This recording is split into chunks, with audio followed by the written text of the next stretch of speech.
Bismillahirrahmanirrahim. Assalamualaikum warahmatullahi wabarakatuh. Alhamdulillahirabbil alamin wassalatu wassalamu ala asyrofil anbiya'i wal mursalin nabiyina Muhammadin wa ala alihi wa sahbihi wa man tabi'a hudahum ila yaumiddin. Asyhadu an la ilaha illallah wahdahu la syarikalah wa asyhadu anna Muhammadan abduhu wa rasuluh sallallahu alaihi wasallam la nabiyya ba'dah. Mari kita bersyukur kepada Allah tabaraka wa taala yang selalu memberikan nikmat-Nya kepada kita semua, nikmat iman, nikmat Islam, nikmat keamanan, nikmat kesehatan dan berbagai macam nikmat lainnya yang patut untuk kita syukuri semuanya. Kemudian salawat beserta salam senantiasa kita sanjungkan buat Nabi kita tercinta Muhammad sallallahu alaihi wasallam beserta para istri beliau, para ahli bait, para keluarga, para sahabat tabi'in dan untuk semua orang yang senantiasa multazimin, ya, konsisten mengikuti sunnah Rasulullah sallallahu alaihi wasallam.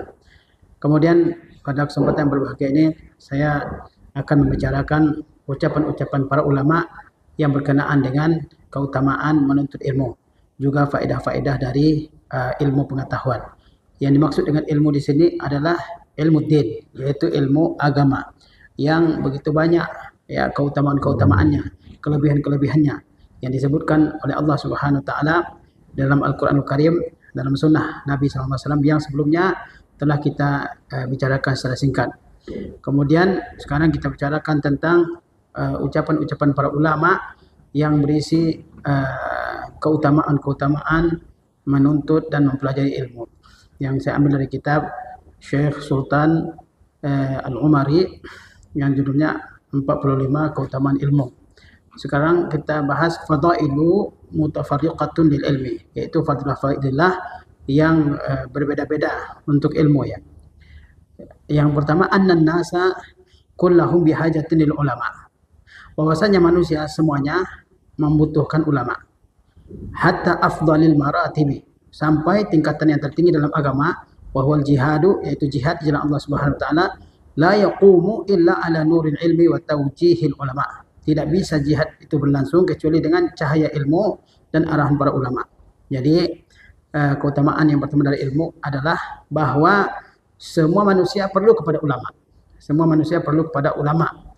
Ya, sebagaimana kata Al-Hasan Al-Basri rahimahullah, laulal ulama lasaran nasu mislal bahaim. Kalaulah bukan karena ulama, maka manusia tidak ubahnya seperti binatang ternak. Tidak tahu yang halal, yang haram, yang boleh, yang dilarang, yang sunnah, yang bid'ah, yang terpuji, yang tercela, tidak diketahui oleh manusia. Siapa yang memperkenalkan semua itu kepada manusia? Para ulama. Oleh sebab itu, manusia perlu kepada ulama, ya. Bahkan ibadah yang paling utama dalam agama kita yaitu al-jihad fisabilillah, sebagaimana kata Rasulullah, wazir wa tusanabihil jihadu fisabilillah, puncak tertinggi ajaran Islam adalah jihad di jalan Allah Subhanahu wa taala. Dia adalah puncak tertinggi dalam agama kita. Itu tidak akan terwujud, tidak akan terlaksana kecuali dengan cahaya ilmu, kecuali dengan bimbingan ilmu dan juga dengan arahan para ulama. Oleh sebab itu semua manusia perlu kepada para ulama. Ya, ini juga dorongan bagi kita untuk talabil ilm, untuk menuntut ilmu, karena semua orang perlu kepada kita. Yang kedua, qala Sufyan ats-Tsauri rahimahullah. Sufyan ats-Tsauri rahimahullah berkata, arfa'un nasi man kana bainallahi wa baina ibadihi wa humur rusul wal ulama. Bahwa orang yang paling tinggi kedudukannya adalah orang yang menjadi perantara antara Allah Azza wa Jalla dengan hamba-hambanya. Wa humur rusul wal ulama, yaitu para rasul dan para ulama. Kata Sufyan ats-Tsauri, orang yang paling tinggi kedudukannya dalam kehidupan di dunia ini adalah orang-orang yang menjadi perantara. Maksudnya bukan perantara beribadahan, tapi perantara penyampai wahyu Allah Subhanahu wa taala kepada hamba-hambanya. Siapakah orang yang menjadi perantara sampainya wahyu Allah kepada hambanya? Ya, tidak lain adalah para rasul dan para ulama. Tidak lain adalah para rasul dan para ulama. Ya, sehingga para ulama menempati kedudukan yang sangat besar dalam agama kita, karena mereka menjadi perantara antara, ya, hamba Allah Subhanahu wa taala dengan Allah Subhanahu wa taala berkaitan dengan ilmu. Kalaulah bukan karena ulama, ya, maka kita semua tidak akan mengetahui bagaimana cara beribadah kepada Allah Subhanahu wa taala. Ya, bagaimana cara beramal soleh, bagaimana cara, ya, menjalani kehidupan di dunia ini kalau dengan tanpa ulama, ya. Kemudian yang selanjutnya, annal ulama warasatul rusul, bahwa para ulama itu adalah pewaris para rasul. Bahwa para ulama itu adalah pewaris para rasul. Sebagaimana Rasulullah SAW bersabda, al ulama warasatul anbiya, para ulama itu adalah para pewaris rasul, ya. War rusulu ja'u li islahil umam. Sedangkan para rasul mereka datang untuk ya memperbaiki umat-umat. Ya, wa ba'da rusulu yatura man sayu'allimun nasa dinahum illa ahlul ilmi. Dan setelah para rasul, siapakah gerangan yang akan mengajarkan agama ini kepada manusia kecuali para ulama. Jadi para ulama mereka adalah pewaris para nabi. Mereka adalah orang yang paling dekat dengan nabi. Sebagaimana kalau harta benda, siapakah yang menjadi pewaris bagi harta benda seseorang? Adalah orang yang paling dekat dengan dia, keluarganya. Ya, demikian pula ilmu yang merupakan warisannya para nabi. Ya, warisannya para nabi. Siapakah yang akan menjadi pewaris para nabi? Tidak lain adalah para ulama. Tidak lain adalah para ulama. Para rasul datang ke dunia ini adalah untuk memperbaiki berbagai macam umat, memperbaiki akidah mereka terutama, memperbaiki akhlak mereka. Ya, nah setelah para rasul siapakah yang akan memperbaiki ya akhlak dan adab serta etika serta akidahnya umat manusia? Tidak lain adalah para ulama. Ya, apalagi setelah Nabi Muhammad tidak ada lagi nabi. Nabi Muhammad adalah nabi yang terakhir, wa khataman nabiyyin. Beliau adalah penutup para nabi, kata Rasulullah SAW, illa annahu la nabiyya ba'di. Ya, tidak ada nabi setelahku. Ya, siapa yang melanjutkan tugas memperbaiki umat ini kalau bukan para ulama? Nah, ini juga menunjukkan kedudukan yang sangat besar ya dari para ulama, yaitu mereka adalah pelanjut tugas nabi, ya, pelanjut misinya para nabi SAW dalam memperbaiki umat, baik akidahnya, ibadahnya, akhlaknya, etikanya, adabnya, ya, dan sebagainya. Oleh sebab itu kita mesti ya berusaha menjadikan diri kita ini sebagai ulama. Qala Ibnu Al-Qayyim rahimahullah, Ibnu Al-Qayyim rahimahullah berkata, fa innal alima idza zara'a ilmahu 'inda ghairihi summa mata jara 'alaihi ajruhu wa baqiya lahu zikruhu. Sesungguhnya seorang alim apabila dia mengajarkan ilmunya kepada orang lain, kemudian dia meninggal dunia, maka pahalanya tetap mengalir kepadanya dan namanya tetap disebut. Wa huwa umrun tsanin wa hayatun ukhra. Dan ilmu itu adalah umur kedua dan kehidupan yang lain. Wa zalika ahaqqu ma tanafasa fihi almutanafisun. Dan itu merupakan sesuatu yang ya paling berhak untuk bersaing di dalamnya orang-orang yang bersaing. Wa raghiba fihi raghibun, dan disukai oleh orang-orang yang mencintai. Jadi kata Ibnu Qayyim rahimahullah bahwasanya seorang alim jika dia mengajarkan ilmunya kepada orang lain, kemudian dia pun meninggal dunia, ya, maka pahala ilmu yang dia ajarkan kepada orang lain tersebut tetap mengalir kepadanya, ya, dan namanya tetap disebut-sebut. Nah, itu keutamaan ulama, ya. Jika dia mengajarkan ilmu kepada orang lain, kemudian dia meninggal dunia, pahala ilmu yang diajarkannya itu tetap dia dapatkan. Ya, sebagaimana Rasulullah SAW bersabda, "Iza mata ibnu Adam inqata'a anhu amaluhu." Kalau manusia mati, terhenti semua amalnya. Dia tidak bisa lagi mengerjakan sholat, berpuasa, berhaji, berjihad, tilawah Al-Quran, bersedekah, dia nggak bisa lagi. Ya, kecuali 3. Di antara yang 3 itu adalah ilmin yuntafa'u bihi, atau ilmu yang dimanfaatkan. Dalam hadis yang lain kata Rasulullah SAW, di antara 7 amal yang pahalanya mengalir kepada seorang hamba ketika dia sudah meninggal dunia adalah ilmin 'allamahu, atau ilmu yang ia ajarkan. Oleh karena itu Ibnu Jauzi mengatakan bahwasanya ya mengajarkan ilmu itu adalah perkara yang paling utama. Ya, kalau seseorang meninggal dunia dan sementara dia ketika di dunia dia mengajarkan ilmu yang bermanfaat bagi orang lain, maka pahala ilmu tersebut akan terus sampai kepadanya. Dia sudah lama meninggal dunia, tapi ada ilmu yang diajarkannya kepada orang lain.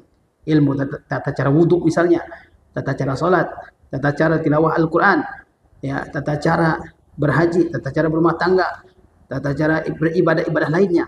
Dia sudah lama meninggal, tapi dia tetap mendapatkan pahala. Oleh sebab itu, seolah-olah dia masih hidup, ya. Sebab itu kata Ibnu Qayyim, umrun tsanin, bagaikan umur yang kedua, bagaikan kehidupan yang kedua. Dia sudah meninggal, tapi dia seolah-olah masih hidup karena pahala masih mengalir kepadanya. Ya. Dan yang selanjutnya, wa baqiya lahu zikrun, atau wa baqiya lahu zikruhu, dia tetap disebut-sebut.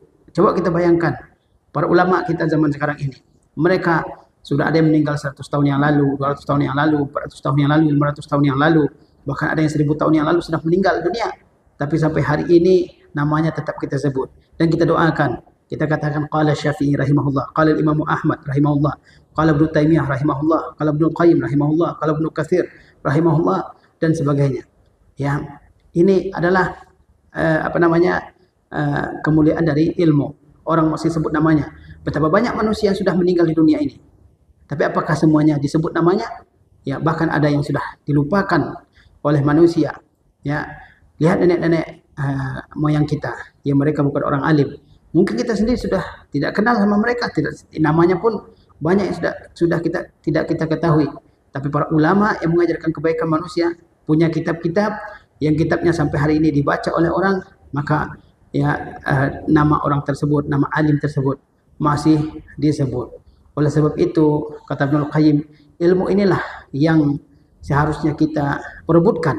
Ilmu inilah yang seharusnya kita ya bersaing untuk memperolehnya. Karena demikian banyak keutamaannya. Kemudian min aqwalis salafi fi fadlil ilmi, di antara ucapan-ucapan salaf yaitu dari kalangan terdahulu mengenai keutamaan ilmu ya. Qala Ali radhiyallahu anhu, Ali radhiyallahu anhu berkata, kafa bil ilmi syarafan an yadda'iyahu man la yuhsinahu wa yafrahu idza nusiba ilaihi wa kafa bil jahli zamman an yatabarra'a minhu man huwa fihi.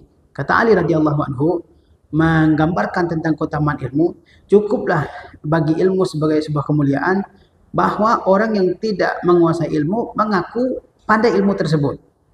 Dan dia gembira kalau ilmu tersebut dibangsakan, disandarkan kepadanya. Dan cukuplah ya kebodohan itu sebagai celaan bahwa orang yang bodoh pun tidak sudi dikatakan sebagai orang bodoh. Kata Ali radhiyallahu anhu, cukuplah sebagai kemuliaan bagi ilmu bahwa orang yang tidak berilmu dia mengaku berilmu, ya. Dan dia gembira, senang kalau ilmu tersebut dikatakan kepadanya. Ini kemuliaan ilmu ya. Ya, bahwa orang ya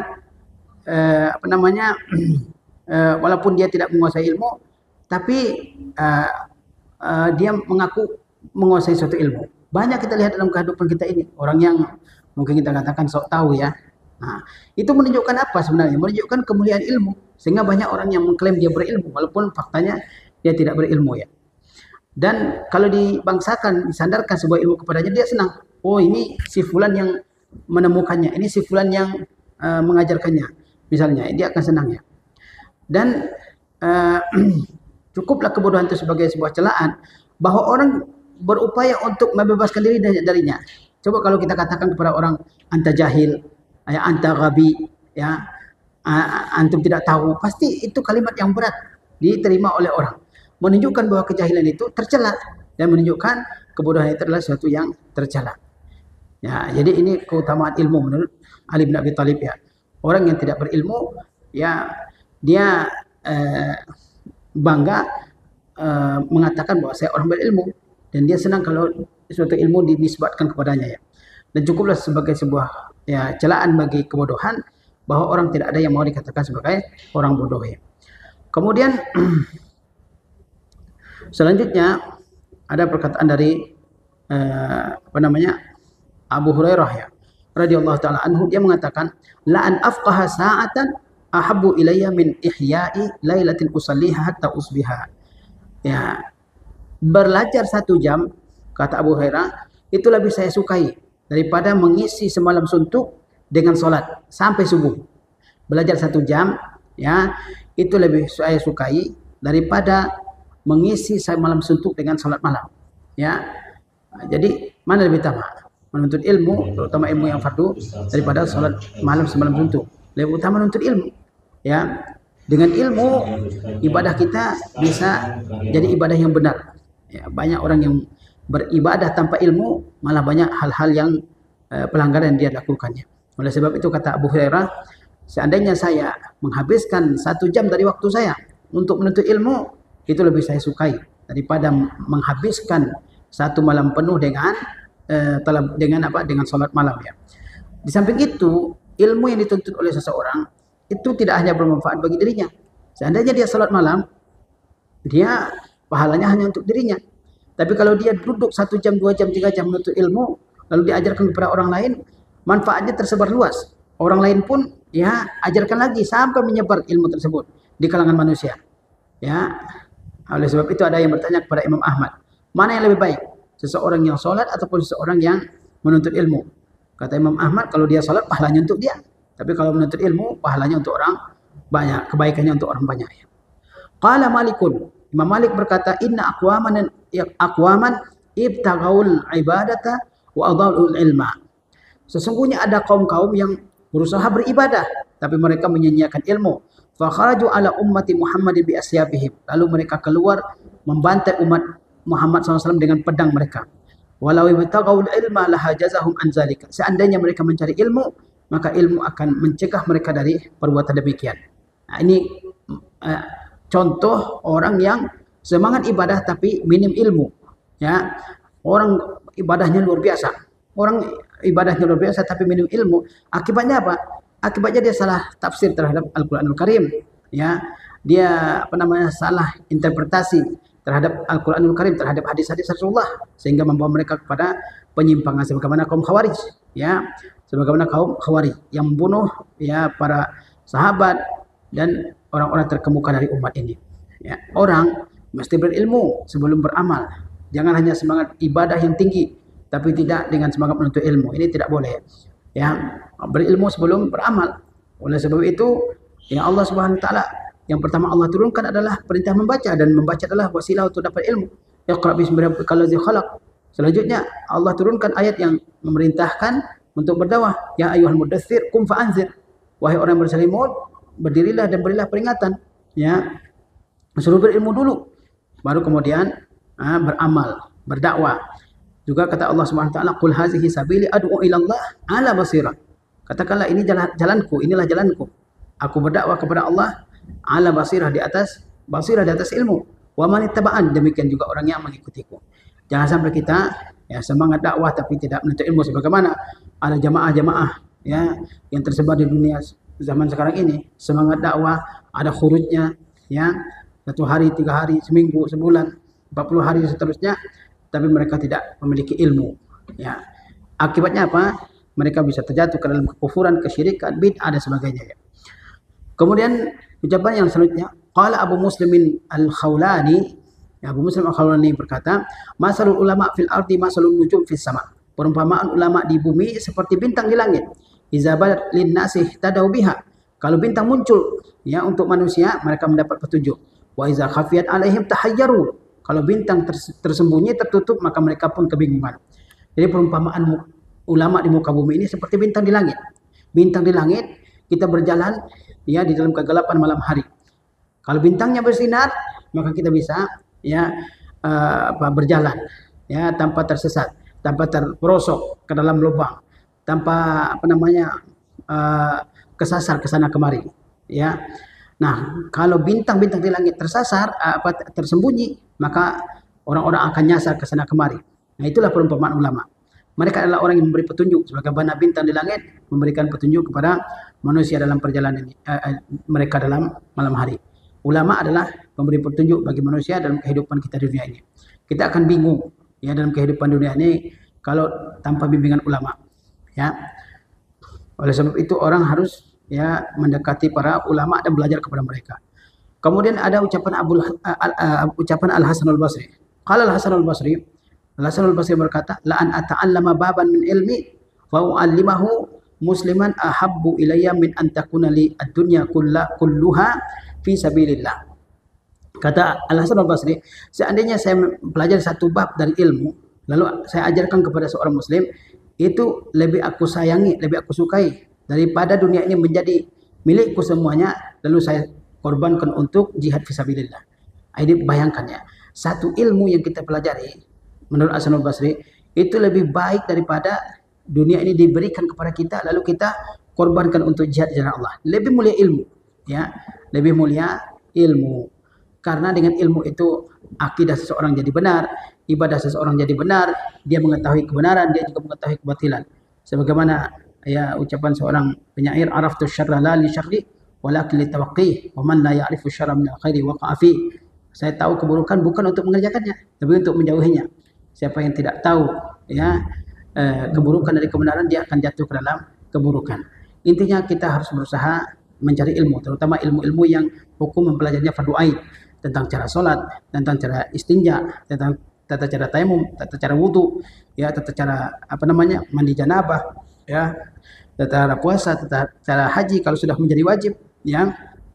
sehingga ibadah kita dibangun di atas ilmu. Jangan sampai kita menjadi orang yang tahu segala persoalan terkait dunia tapi buta tentang akhiratnya. Dalam Al-Quran Allah celah nih orang seperti ini. Tahu dunia dengan detail-detailnya. Bahkan kata Al-Hasan Al-Basri, ada orang yang kalau diletakkan emas di punggung tangannya, dia tahu itu berapa ukurannya, saking hebatnya dia dalam masalah dunia. Tapi tidak tahu dalam masalah akhirat. Ya'lamuna zahiran minal hayati dunya wa hum 'anil akhirati hum ghafilun. Ini jangan sampai terjadi pada kita. Kita boleh belajar masalah dunia, tapi jangan sampai kita abai tentang masalah akhirat, terutama yang hukumnya fardu ain. Demikian ucapan-ucapan ulama terkait dengan keutamaan ilmu. Wassallallahu ala nabiyina Muhammadin wa ala alihi wasallam. Ya, assalamualaikum warahmatullahi wabarakatuh.